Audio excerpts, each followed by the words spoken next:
Hermanos, que el Señor les bendiga. Como siempre, para nosotros es un placer nuevamente estar con ustedes, deleitándonos en la palabra de Dios, examinando lo que la palabra de Dios dice. Y ustedes saben, hermanos, hemos empezado una miniserie que la hemos titulado El Pesebre, ¿verdad? Es una miniserie que justamente es a colación de lo que es la Navidad, ¿verdad? Y creo que lo hemos estado viendo desde una perspectiva un poquito diferente a lo que normalmente se ve o se entiende por la Navidad. Entonces, la semana pasada nosotros vimos un poco acerca de lo que es la Navidad, nos enfocamos especialmente en José, ¿verdad? Y cuántas cosas aprendimos de ello.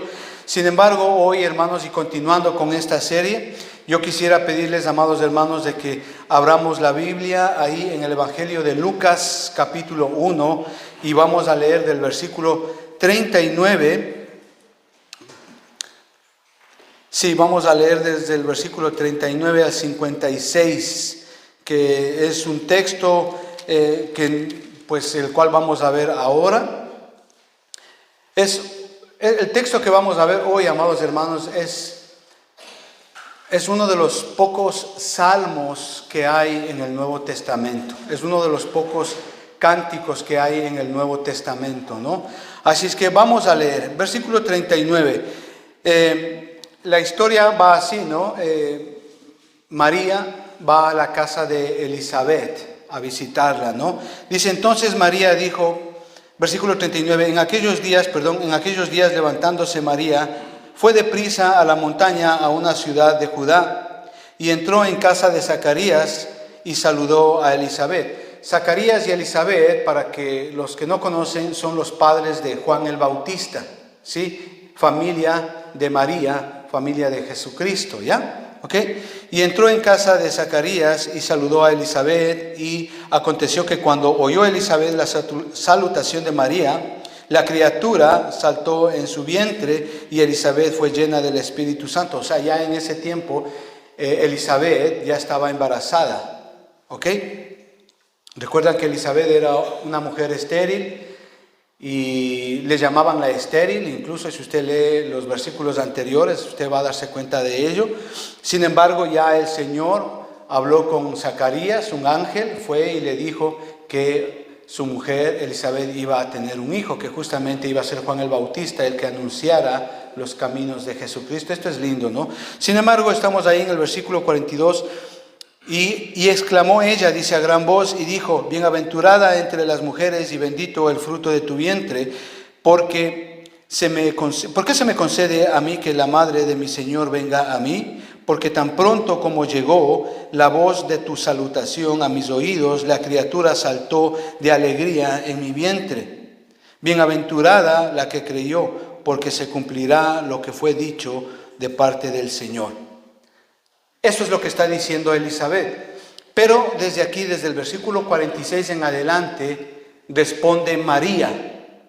Y es ahí donde empieza este salmo, es ahí donde empieza este canto de alabanza que María hace en referencia a lo que ella está pasando. Y esto es maravillosísimo, como María lo hace, lo dice y lo explica. Es impresionante. Entonces María dijo, ¿sí? Engrandece mi alma el Señor, y mi espíritu se regocija en Dios mi Salvador, porque ha mirado la bajeza de su sierva, pues he aquí, desde ahora me dirán bienaventurada todas las generaciones, porque me ha hecho grandes cosas el poderoso, santo es su nombre, y su misericordia de generación en generación a los que le temen.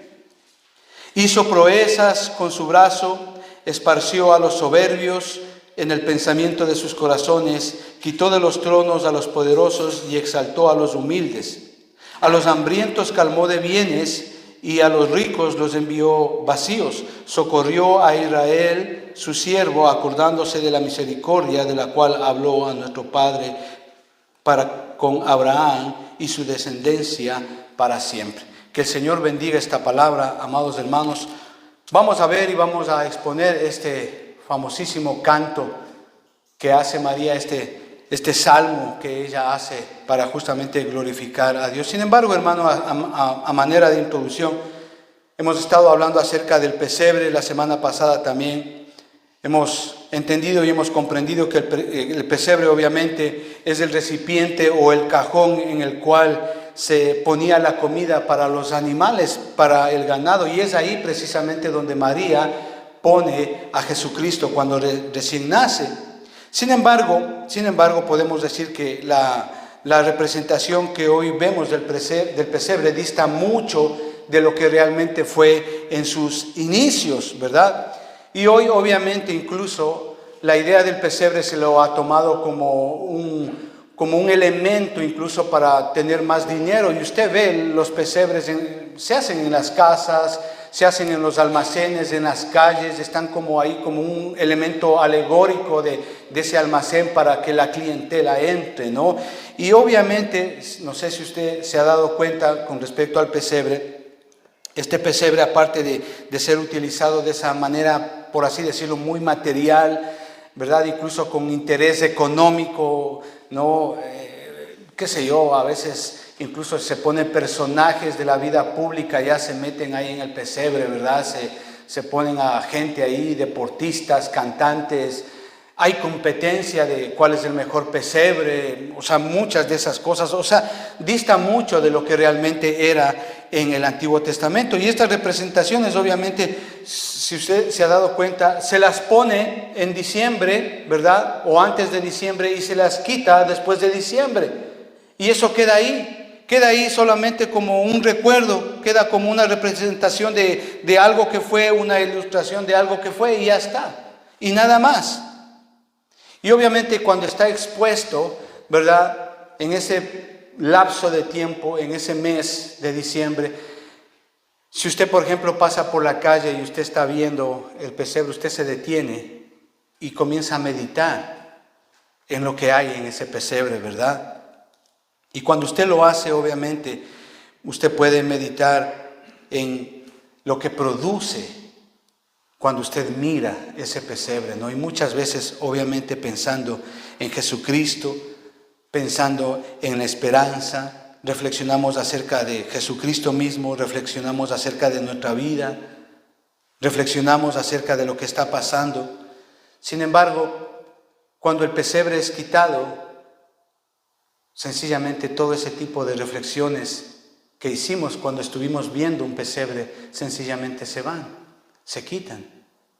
Es decir, ya forma parte del olvido, sencillamente esas reflexiones o lo que producía el hecho de mirar ese pesebre desaparece. Y seguimos, por así decirlo, en la vida cotidiana. ¿Sabe? Hablando acerca del pesebre, ¿sabe que el pesebre podría ser una metáfora de la vida del hombre? Ya que cuando ese Jesús es expuesto en la vida de una persona, ese Jesús produce en esa persona, produce la luz que necesitamos para vivir. Lo que decía mi hermano cuando abrió aquí el servicio con la lectura de ese salmo. Produce la luz que necesitamos para vivir. Cuando somos expuestos a Jesucristo, hay vida, hay esperanza, hay sanidad, hay restauración. Pero cuando ese Jesús es quitado de la vida de una persona por cualquier motivo, a veces hay enfermedades, a veces hay problemas familiares, a veces hay situaciones difíciles, adversidades, esa luz es quitada, esa vida es quitada, esa esperanza es quitada. Y en vez de eso viene pues la soledad, la tristeza, la desesperanza, no hay ganas de vivir. Y eso ocurre incluso con gente que es creyente, con gente que dice amar al Señor o que dice ser creyente. Incluso a pesar de que son personas que ya tienen muchos años en el Evangelio y se les ve. Y no hay ese gozo, no hay esas ganas de servirle al Señor. Y precisamente esto es lo que falta en la vida de una persona cuando no hay ese gozo. Tal vez por los problemas, tal vez por algún pecado que está cometiendo, ese gozo se ha ido en esa persona. Ahí, si usted me acompaña al libro de Juan, capítulo 1 y versículo 4, justamente hablando de lo que estamos mencionando acá Juan capítulo 1, Evangelio de Juan capítulo 1 y versículo 4 dice, en él estaba la vida y la vida era la luz de los hombres. Es decir, el Señor Jesucristo es la luz para todo hombre, para todo ser humano. Entonces, siguiendo lo que estamos aprendiendo acá, entonces el pesebre es como una ilustración de nuestras vidas, donde la persona, ¿sí? La persona que tiene a Jesucristo es aquella que obtiene esa luz, esa esperanza, esa verdad, esa restauración. Los elementos que hay alrededor del pesebre no son tan importantes como lo que está dentro o en el pesebre. Es decir, la vida de una persona creyente debería de caracterizarse así, cuando Jesucristo está en esa persona. Así como Jesucristo estaba dentro de ese pesebre. Esa es la idea que nosotros entendemos aquí, que Jesucristo esté dentro de esa persona. ¿Para qué? Para que justamente haya gozo, haya vida, haya luz, haya esperanza. La pregunta aquí es, ¿hay gozo en tu corazón? ¿Hay gozo en tu vida? ¿Tu rostro, tus palabras reflejan el gozo, la alegría que hay en tu vida por el hecho de tener a Jesucristo en tu vida? A veces, personas que están mucho tiempo en la iglesia, personas que son creyentes por muchos años, su carita denota tristeza, su cara denota, sus ojitos reflejan amargura.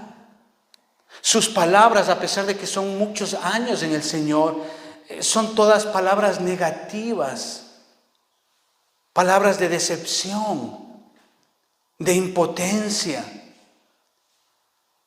Pero entonces, ¿estamos entendiendo realmente quién es Jesucristo en nuestras vidas? Porque si estamos hablando con respecto a esto, hermano, debemos de entender que Jesús es la luz de la vida, dice ahí. Juan capítulo 1 y versículo 4. Y esa es la vida para todos los hombres, dice. ¿Hay gozo en tu vida? ¿Tus palabras, tu rostro refleja ese gozo por el hecho de tener a Jesucristo en tu vida? ¿O ese gozo tú lo perdiste? ¿O ya no lo tienes?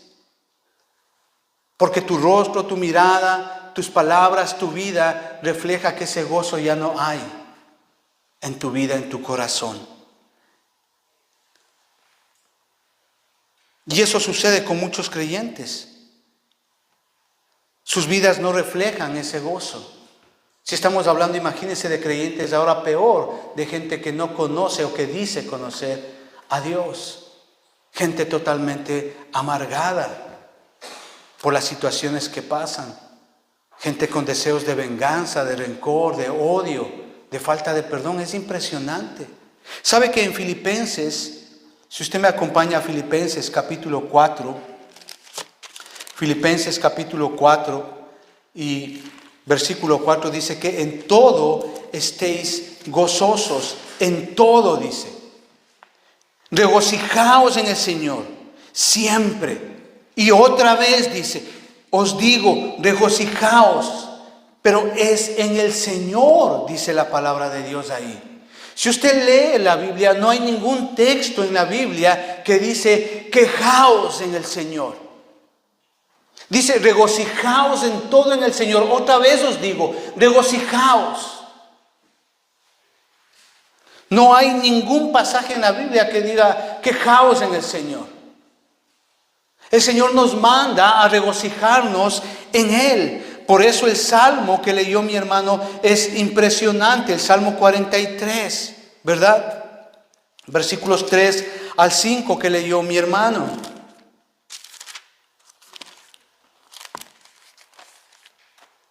Dice así, envía tu luz y tu verdad, estas me guiarán.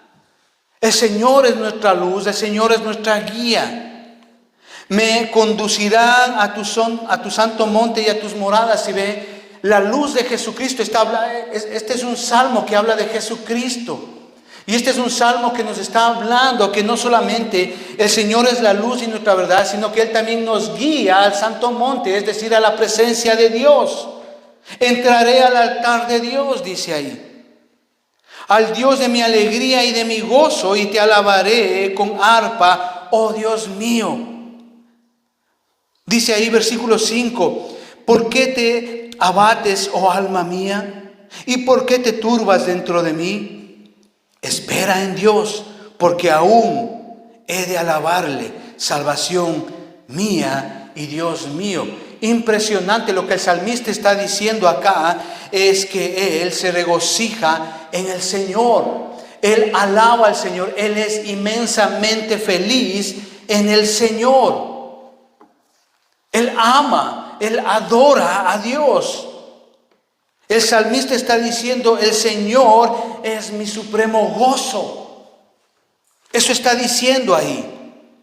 Pero, ¿qué hace que el gozo desaparezca de nuestras vidas? La primera razón es el pecado. Porque justamente el pecado deleita a la carne. El pecado hace que la carne se deleite. Hay decepciones en la vida, hay tribulaciones, hay pruebas en la vida que tal vez no podemos soportar, no podemos enfrentarlas. Y eso muchas veces hace que el gozo se vaya de nuestras vidas. Aún si tú eres una persona creyente o que vas a la iglesia.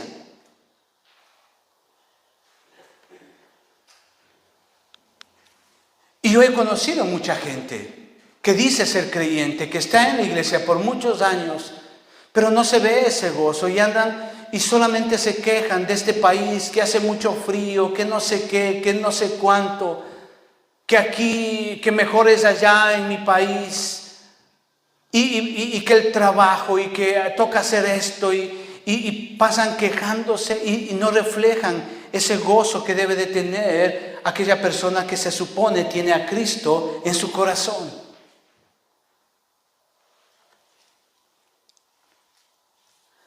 Pero de vuelta a Lucas capítulo 1, desde el versículo 46, donde María empieza su salmo, su canto de alabanza a Dios. Esto es impresionante, hermano. Vemos cómo María, a pesar de las circunstancias, ella refleja el supremo gozo de llevar dentro al Mesías.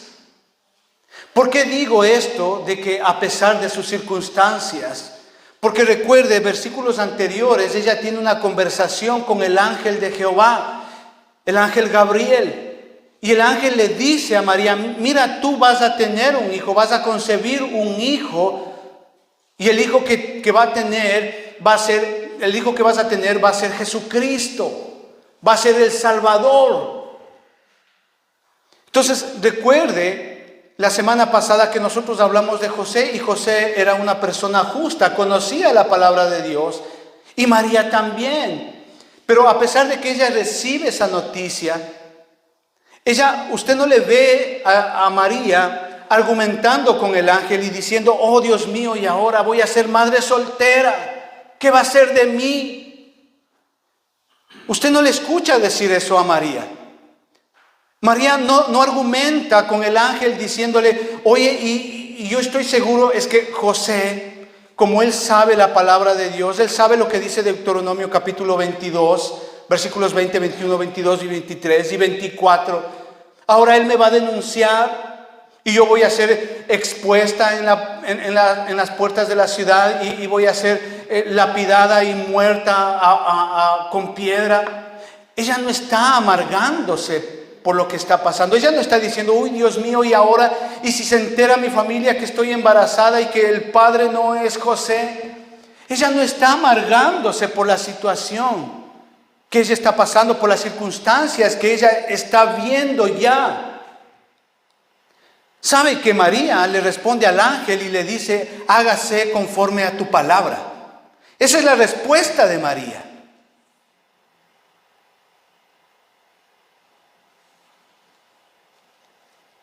Y del versículo 46 en adelante vemos que a pesar de las circunstancias que posiblemente pudo haberle pasado a María, ella, lejos de quejarse, lejos de entristecerse, lejos de perder su gozo en el Señor, lejos de quejarse con Dios o por las circunstancias o por la vida, ella, del versículo 46 en adelante, ella comienza a alabarle, a gozarse en el Señor, a darle gloria a Dios.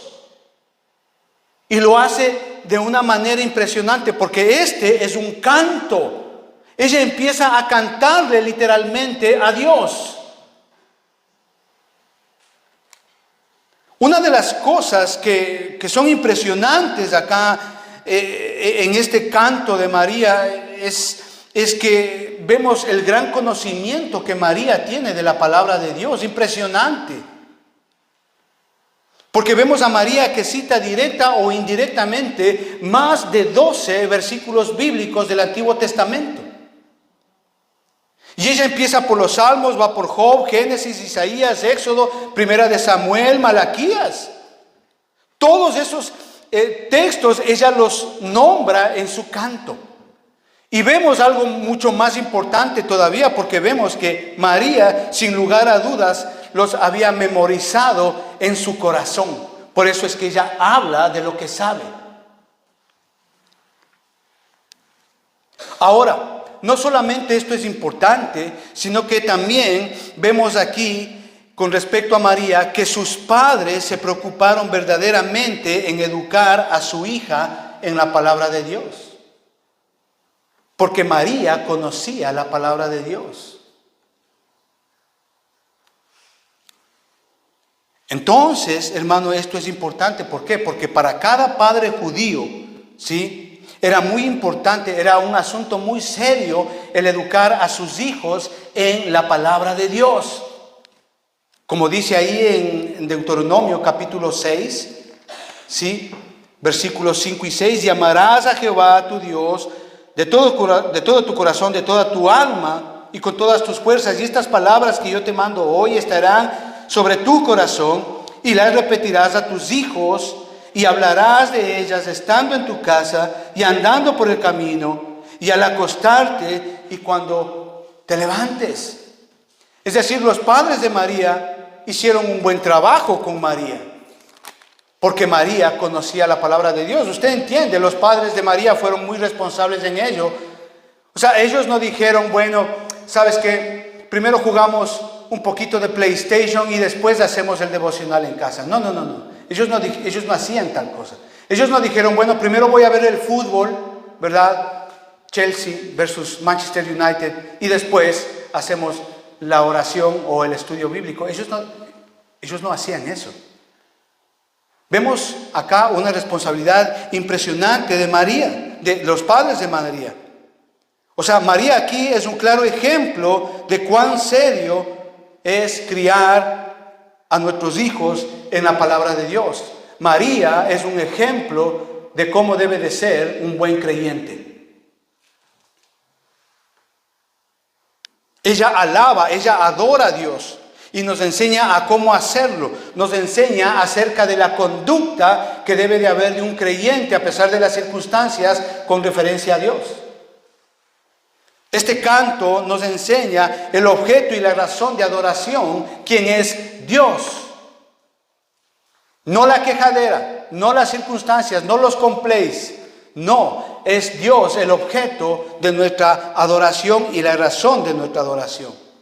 Cuando nosotros leemos este canto, podemos leerlo y podemos dividirlo en dos partes. La primera parte, que va del versículo 46 al 49, donde María alaba al Señor por la situación específica que ella está pasando. Es decir, ella recibe el favor divino de parte de Dios.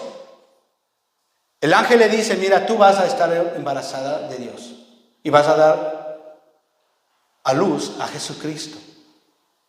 Y ella en esos versículos les alaba. La segunda parte, que va desde el versículo 50 al 55, nos da María una descripción del poder de Dios sobre su pueblo y sobre aquellos quienes le temen. De hecho, el versículo 49 y el versículo 50 vienen a ser un puente, ¿verdad? Un link que une la primera parte con la segunda parte. ¿Por qué? Porque en ella María destaca y realza los atributos de Dios. Él es puro, santo y misericordioso. Entonces vamos a ver la primera parte del canto de María. Impresionante, único. Donde María canta, María alaba al Señor. Veamos el versículo 46 al 47. Dice: entonces María dijo: engrandece mi alma al Señor, y mi espíritu se regocija en Dios mi Salvador. Ella está expresando el gozo, la alegría que hay en su vida. Ella explica el motivo de su gozo, por lo que Dios está haciendo en ella. La pregunta es aquí: ¿te falta gozo en tu vida? ¿Verdad? ¿Por qué se va el gozo de nuestras vidas? Y María, en este canto, nos da la respuesta de cómo recuperar ese gozo en tu vida. De cómo hacerlo. María, vemos ahí en estos versículos, en 46 y 47 que acabamos de leer, que María se deleita en el Señor. Ella siente gozo en el Señor. Y esto, obviamente, ese gozo, ese deleite le lleva a María a adorar a Dios. ¿Saben? No es una adoración superficial, no es una adoración mecánica. Ella lo hace de corazón. Hay intensidad en sus palabras, hay regocijo en sus palabras. Hay amor en sus palabras. María adora al Señor porque María conoce a Dios y Dios conoce a María. Ese es el punto.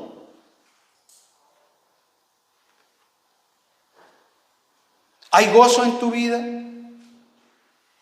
Es impresionante ver hoy día que hay gente que tiene todo. Sin embargo, son personas tristes y amargadas. Pero también, por contraposición, tenemos gente que le hace falta muchísimo, que tiene muchas necesidades económicas, materiales, y son amargadas igualmente. Y están quejándose por todo lado. En este relato, obviamente, ¿qué es lo que estamos viendo? Que María resalta lo que es Dios. María está llena de gozo. Y por eso ella alaba al Señor, por eso ella lo exalta. ¿Y cómo lo exalta? Esto es impresionante. Veamos el versículo 48. ¿Cómo lo exalta? Mire lo que dice ahí. Porque ha mirado la bajeza de tu sierva. ¿Cómo recuperar el gozo? Escuche esto, mi hermano. Mi hermano que está escuchando acá. ¿Cómo recuperar el gozo? ¿Sabe lo que María dice aquí? Porque ha mirado la bajeza de tu sierva. ¿Sabe? Dios no se olvida de sus hijos. Dios no lo hace. Dios conoce quiénes son sus hijos. Mire, el concepto que tiene María de sí misma está hecho en referencia a Dios y no al hombre, a la moda, ¿sí? O a la cultura o a la sociedad. No. Digo esto, hermano, especialmente hoy día, porque siempre, ¿qué es lo que dice el mundo? ¿Qué es lo que dice la sociedad? Que nosotros tenemos que parecernos a tal o cual persona, ¿verdad? Tal vez una persona política, tal vez un cantante famoso, tal vez un deportista famoso. Los jovencitos, las jovencitas acá quieren parecerse al más popular en TikTok, quieren parecerse a la más popular en TikTok. Y no es así. Pero sin embargo vemos acá que María, ella tiene como punto de referencia a Dios. Es decir, el punto aquí de referencia para mirarse a sí mismo es Dios y no el hombre. Por esta razón María utiliza dos adjetivos calificativos. Dice ahí, porque ha mirado la bajeza, dice. Ella se mira con respecto a Dios y dice, no, yo no soy nadie, yo no soy digna en relación a Dios. No está hablando de bajeza de estatura, está hablando de una miseria en relación a lo que es el hombre con la santidad, la justicia de Dios. Y ella se compara es con Dios, no con el hombre, y dice, yo no soy nadie. Por eso ella dice, has mirado la bajeza de Dios. Y el segundo adjetivo calificativo que ella está mencionando aquí, obviamente, dice, su bajeza, la bajeza de su sierva. Ella se mira, se compara con Dios y dice, no, yo solamente soy tu sierva. El original aquí es esclavo, doulos. Es decir, soy miserable, no soy nadie delante de ti con respecto a tu santidad, a tu justicia, a tu amor. Pero también dice, soy tu esclava, soy tu sierva, le está diciendo ahí. Es decir, ella no tiene nada especial. Ella está diciendo, me miro a mí mismo con respecto a Dios y no tengo nada especial. Pero aún así, ella dice, Dios me ha mirado. Esto es impresionante, hermano, esto es único. Mire el concepto que ella tiene delante de Dios. Es impresionante, Él es totalmente honesto con respecto a la santidad, a la honestidad, al amor, a la justicia que Dios tiene.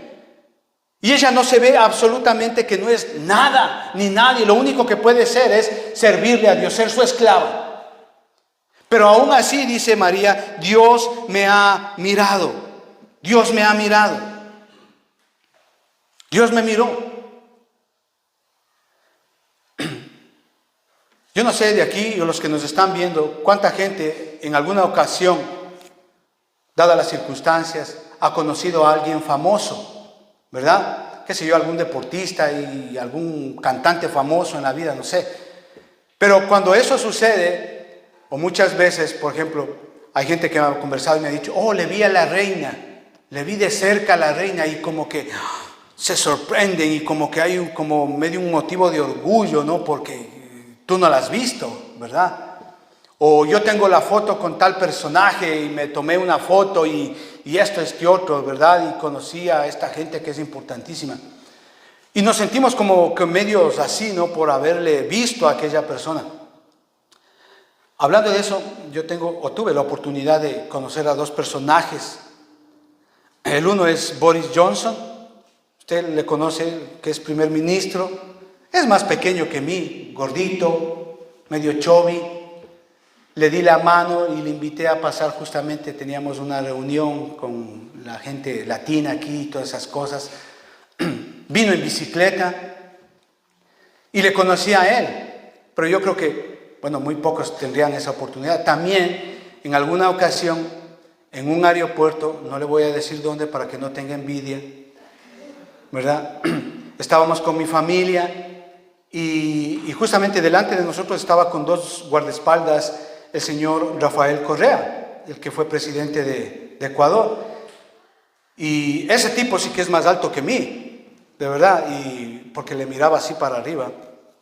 Y bueno, me acerqué, le saludé, conversamos un poquito, les presenté a mi familia que estábamos ahí, porque estábamos haciendo ahí un transbordo de vuelo en el aeropuerto. Y eso fue impresionante. Wow, conversar con ese hombre fue especial porque tú ves el carisma que tiene ese señor Rafael Correa y la manera como él te mira, la manera como él te habla, la manera como él te estrechó la mano es impresionante, ¿no? Es decir, es gente que tiene su carisma, ¿no? Pero entonces, a veces nosotros nos sentimos de pronto orgullosos porque yo le conocí a tal personaje, pero tú no, ¿me entienden? Pero lo que está haciendo María aquí, volviendo a Lucas, lo que está haciendo María aquí supera todo. ¿Sabe por qué? Porque María está diciendo, Dios me ha mirado a mí. Dios me ha mirado a mí. Dios se ha deleitado en mí, dice. El Dios de todo el universo, el Dios que ha creado todo, se ha fijado en mí. Versículo 28 del capítulo 1. ¿Qué dice ahí? Salve muy favorecida, el Señor es contigo. Impresionante. María entiende que ha hallado el favor de Dios y por eso Dios se ha fijado en ella. El Señor, amados hermanos, no se olvida de nosotros. Si algo nos puede ayudar a que el gozo vuelva a nuestras vidas por cualquier situación, es entender que Dios se ha fijado en nosotros. Dios no se olvida de nosotros. Y esta es una verdad para cada hijo o para cada hija de Dios. Tal vez nadie te considera, tal vez nadie se acuerda de ti, tal vez nadie te valora, pero déjeme decirle que Dios sí se acuerda de ti. Dios sí sabe quién eres tú. Por eso María reflexiona y dice ahí el versículo 48 del capítulo 1, parte B, dice: pues he aquí, desde ahora me dirán bienaventurada todas las generaciones. Y aquí quiero abrir un paréntesis, amados hermanos, porque si nosotros a la luz de este versículo 48 entendemos que María no pide exaltación, María no pide que le alaben, María no pide que le adoren. Y eso digo por los católicos. Porque María en ningún momento ella se ve más que Dios o como Dios. Por el hecho de llevar en su vientre a Jesucristo, ella nunca pidió que le adoren o que le veneren. Al contrario, la imagen que ella tiene con respecto a Dios es muy simple, muy básica. Pero María no está pidiendo aquí que le adoren o que le hagan una santa o que le veneren.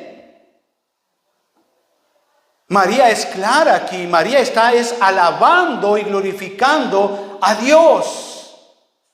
Ella en ningún momento pide, en ninguna parte de la Biblia pide ser adorada o venerada. Y cierro el paréntesis. Y espero que los católicos entiendan eso y dejen de pecar. Porque hay una sola persona quien merece adoración, y ese es Dios, nuestro Señor Jesucristo. Amén. Eso es lo que está haciendo María. Ahora leamos el versículo 49. Dice: porque me ha hecho grandes cosas el poderoso, santo es su nombre. ¿Qué es lo que vemos aquí? Que María reconoce la grandeza de Dios. Ella entiende lo que lleva en su vientre, que es el milagro más importante de la historia del hombre. Es el milagro más importante para toda la humanidad. Y por eso ella exalta sus atributos. Porque solamente Dios puede hacer eso. De hecho, ahí en el capítulo 1, versículo 37, dice: porque nada hay imposible para Dios. Nada hay imposible para Dios. Por esa razón, María alaba los atributos de Dios. Pero a veces estamos tan ocupados, ¿verdad? Tan preocupados con las cosas de la vida, ¿verdad? ¿En qué llegamos a tener o qué nos falta tener? Y eso hace que perdamos el gozo. A veces estamos tan preocupados porque no vemos lo que queremos ver. Y eso hace que perdamos nuestro gozo en el Señor. Y las cosas no me salen, y esto no acaba, y esto no se termina. ¿Cuándo acabaré esto? Y si ahora viene esto, y si ahora me pasa esto. Y estamos presuponiendo cosas que ni siquiera pasan. Y eso quita el gozo de la vida de una persona o de un creyente. Muchas veces no vemos lo que queremos ver, el deseo de querer tener más y más, decepciones sufridas, problemas. Todo eso quita el gozo en nuestras vidas. Pero, ¿qué es lo que vemos acá? Que María está exaltando la grandeza de Dios. Y es verdad, y podemos estar pasando un problema muy serio, y es verdad, podemos estar pasando una situación muy complicada en la vida personal, familiar, espiritual. Y eso es cierto. Pero eso no es motivo para que el gozo en el Señor se vaya. Reflexionemos en esto, amados hermanos. Cada vez que usted y yo despertamos por la mañana, eso es un milagro de Dios. Cada latido que da su corazón, ese es un milagro de Dios.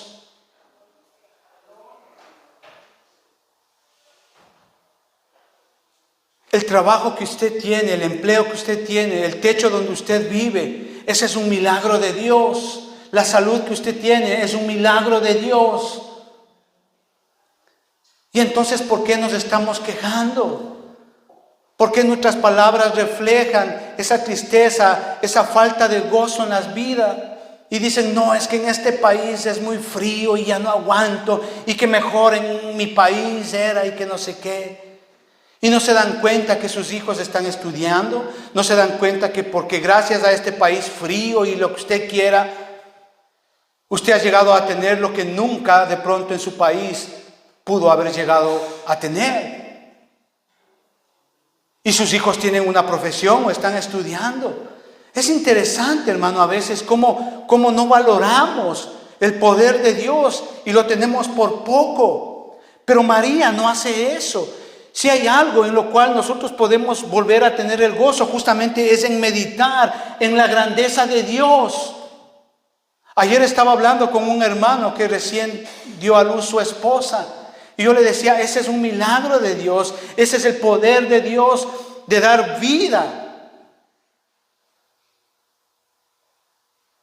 Pero aún así a veces no meditamos en eso, en lo que Dios puede hacer con nuestras vidas. Efesios capítulo 2 y versículo 10, ¿qué es lo que el Señor nos está enseñando ahí?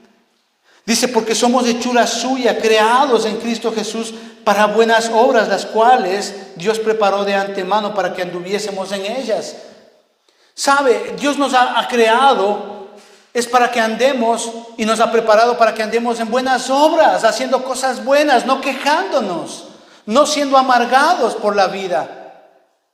Y en el Señor nosotros tenemos la oportunidad y la capacidad de poder enfrentar los problemas, de poder dar una solución a los problemas. Efesios capítulo 2 y versículo 10.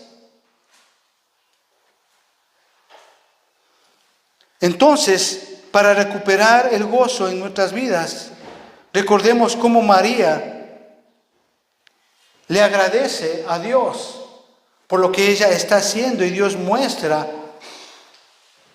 su milagro con ella. Y Dios alaba la grandeza, María alaba la grandeza de Dios. Ahora veamos la segunda parte de este canto. Veamos la segunda parte de este salmo de María. Del versículo 50 al 53, acompáñenme a leer. Dice ahí, y su misericordia es de generación en generación a los que le temen. Hizo proezas con su brazo, esparció a los soberbios en el pensamiento de sus corazones, quitó de los tronos a los poderosos y exaltó a los humildes. A los hambrientos colmó de bienes y a los ricos envió vacíos. Wow, es impresionante, hermano. Único lo que está hablando acá María. En estos versos, ¿qué es lo que nosotros vemos? Vemos principalmente a las personas en las cuales Dios se agrada. ¿Cuáles son? Los que temen a Dios, los humildes y los hambrientos. Pero también vemos acá a las personas en las cuales Dios se opone. ¿Cuáles son? Los soberbios, los poderosos y los ricos. Está hablando ahí de los poderosos. Son de aquellas personas que están en autoridad y que hacen mal uso de esa autoridad. Se abusan, tratan mal, les gritan, les estafan a sus empleados, a la gente con la que están bajo ellos. Eso quiere decir esa palabra ahí, poderosos. Y cuando dice ricos ahí, está hablando de aquellas personas que han hecho dinero, que han hecho riquezas, pero obviamente de una manera fraudulenta, han hecho robando, han hecho cosas deshonestas, ¿verdad? No declaran bien sus impuestos. Está hablando de esas personas. ¿Qué es lo que está describiendo aquí estos 3 versículos, hermanos? Lo que la sociedad comúnmente describe a los que son fracasados y a los que son exitosos. En cualquier ciudad, esa es la manera de describir, en cualquier sociedad, esa es la manera de describir a una persona fracasada y exitosa. Pero déjeme decirle que Dios no se rige por esos estándares humanos de superioridad o de valor.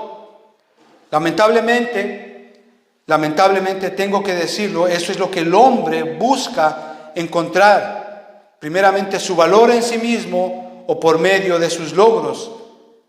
Y cuando no lo consiguen, obviamente viene la frustración, la tristeza, la decepción, en cualquier área, hermanos. Sin embargo, amados hermanos, quiero decirles acá que el valor de lo que somos y tenemos, debemos obviamente de encontrarlo en Dios y no en las cosas que el mundo establece, no en las cosas materiales. María entendía este punto. Mira el versículo 50. Y su misericordia es de generación en generación. ¿A quiénes? A los que le temen. A los que le temen. Acompáñenme al Salmo 112 para entender mejor este punto. Versículos 2 y 3. Está hablando de las personas que temen a Dios, que obedecen a Dios, que se someten a Dios. Dice, su descendencia será poderosa en la tierra. La generación de los rectos será bendita. Bienes y riquezas hay en su casa y su justicia permanece para siempre. ¿Dónde se cumple esta palabra? En aquellas personas que aman y temen a Dios. Quiere que sus generaciones, quiere que los hijos de sus hijos sean realmente bendecidos. Pues obviamente viva lo que dice este salmo, hermano. Tan sencillo como esto. Obviamente en contraste tenemos la soberbia de aquellos que piensan que son importantes en sí mismos y que no necesitan ayuda de Dios. Y eso es triste porque hay gente que dice que no necesitan de Dios, que no necesitan de una iglesia, no necesitan congregarse. ¿Para qué? Yo ya sé, he llegado a una madurez en mi vida, sé cómo conducir mi vida. Yo aún no sé conducir mi vida, le digo la verdad, le soy honesto.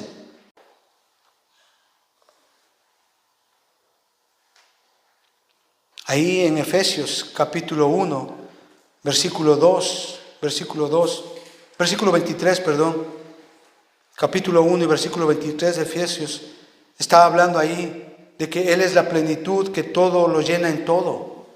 Jesucristo es todo, hermanos. Colosenses capítulo 3 y versículo 11 tiene el mismo pensamiento, la misma idea. Jesús es todo. Sin Dios, sin el Señor Jesucristo en nuestras vidas no somos nada. Eso es lo que estaba exclamando María. Sin Él no somos nada.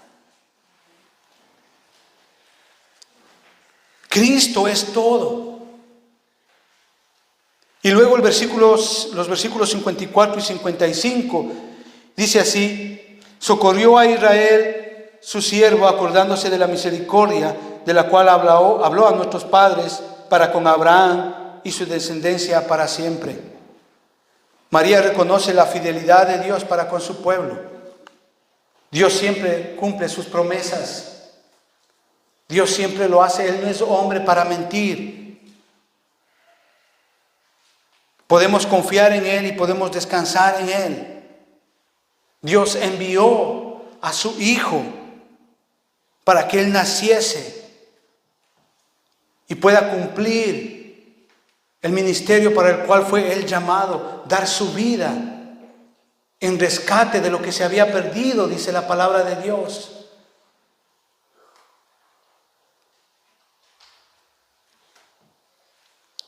Dios envió a Jesucristo para que todo aquel que en Él crea no se pierda, sino venga a la salvación.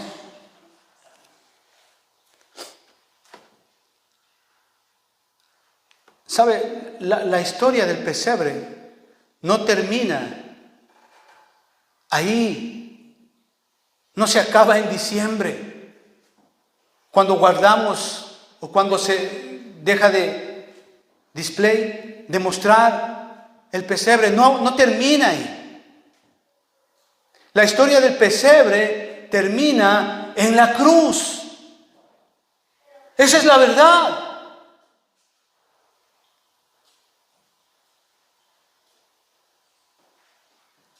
Sabe, amado hermano, un día usted y yo vamos a morir y vamos a despertar conscientes de que vamos a vivir eternamente.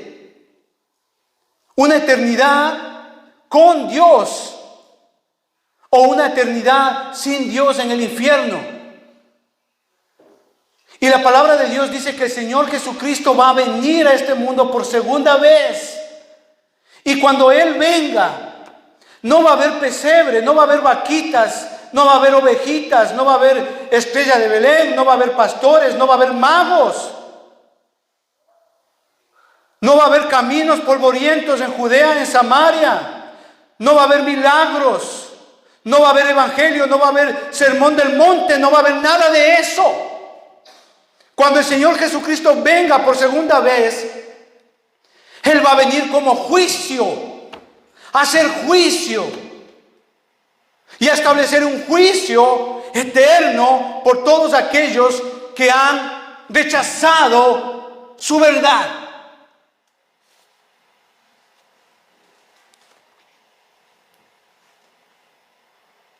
¿Dónde hallamos el gozo? La respuesta es en Jesucristo. No solamente un gozo temporal, sino también un gozo eterno. Porque a través de Él tenemos la vida eterna. Si nuestro corazón es un pesebre, entonces hagamos que Jesús esté y viva por toda la eternidad en nuestro corazón. Amados hermanos, que Dios les bendiga. Amén.